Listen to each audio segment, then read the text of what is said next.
Assalamualaikum warahmatullahi wabarakatuh. Perkenalkan, nama saya Eva Yuliana, NPM 5021005 dari kelas 4A Pendidikan Guru Sekolah Dasar, mata kuliah Telaah Kurikulum dengan dosen pengampu Bapak Tio Gusti Satria Magister Pendidikan. Baiklah, di sini saya akan memberikan argumentasi saya mengenai kurikulum merdeka.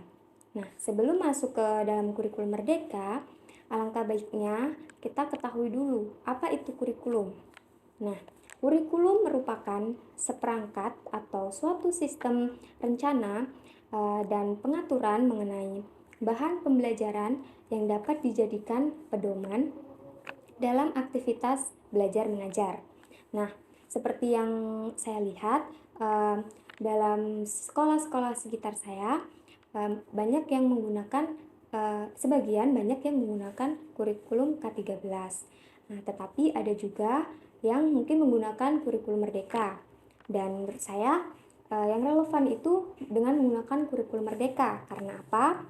Karena dengan menggunakan kurikulum merdeka ini dia memberikan keleluasaan kepada pendidik untuk menciptakan pembelajaran berkualitas yang sesuai dengan kebutuhan masing-masing peserta didiknya dalam lingkungan belajarnya. Nah, dan dalam kurikulum merdeka ini kenapa saya bilang relevan? Karena kita dapat memfasilitasi, kita sebagai pendidik ya, dapat memfasilitasi anak yang kemampuannya itu berbeda-beda atau potensi yang berbeda-beda. Kurikulum merdeka juga bisa mendorong sekolah, guru, dan juga orang tua untuk menciptakan lingkungan belajar yang lebih mandiri, inovatif, dan kreatif. Nah, dengan menggunakan kurikulum merdeka ini juga memiliki kelebihan. Kelebihannya yaitu bisa memilih mata pelajaran yang ingin dipelajari dan sesuai dengan minat serta bakatnya. Minat dan bakat peserta didiknya ya tentunya. Pembelajaran juga akan terasa lebih menyenangkan karena disesuaikan dengan tingkat kompetensi peserta didik di setiap fasenya. Tetapi pastinya dalam suatu kurikulum juga akan memiliki kekurangan. Karena apa? Kekurangannya seperti masih perlu yang evaluasi, pengkajian, sistemnya belum terencana dengan matang, atau kurangnya SDM yang cakap. Dan menurut saya juga kurikulum yang seperti apa sih yang ideal untuk diterapkan? Karena tadi kan yang relevan itu merupakan kurikulum merdeka. Alasannya itu tadi, kurikulum merdeka itu lebih fleksibel atau dapat menyesuaikan dengan kebutuhan masing-masing peserta didiknya ya. Nah, kemudian yang ideal itu menurut saya sendiri seperti kurikulum yang dibuat dengan fleksibilitas perubahan oleh Dinas Pendidikan Provinsi, karena setiap daerah pastinya memiliki pengetahuan ataupun kapasitas yang berbeda-beda. Tidak mungkin dalam satu daerah ke daerah lain itu kapasitasnya sama, pastinya berbeda.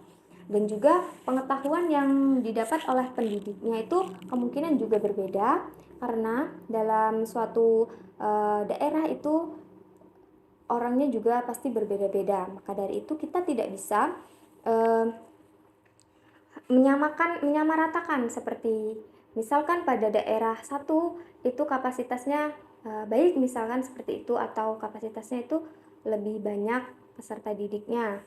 Nah, sehingga pembelajarannya itu mungkin agak berat karena peserta didiknya itu banyak, karakter peserta didiknya juga banyak untuk dimengerti. Nah, sedangkan pada daerah lainnya itu kapasitasnya agak sedikit rendah dari kapasitas yang daerah pertama tadi. Maka dari itu kita harus mengetahui terlebih dahulu masing-masing daerah itu memiliki kapasitas yang berbeda-beda. Seperti gerakan Nadiem dengan Merdeka Belajar itu sudah sangat bagus menurut saya ya, sudah sangat bagus, tetapi membutuhkan pelatihan mendalam bagi Dinas Pendidikan Provinsi. untuk mengembangkan kurikulum yang mandiri, seperti kurikulum Merdeka tadi. Nah, mungkin itu saja yang menurut saya ideal untuk diterapkan,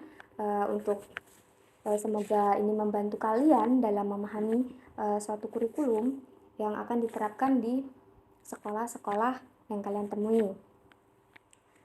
Baiklah, mungkin sekian saja penjelasan dari saya. Lebih dan kurangnya saya mohon maaf. Saya akhiri. Wassalamualaikum warahmatullahi wabarakatuh.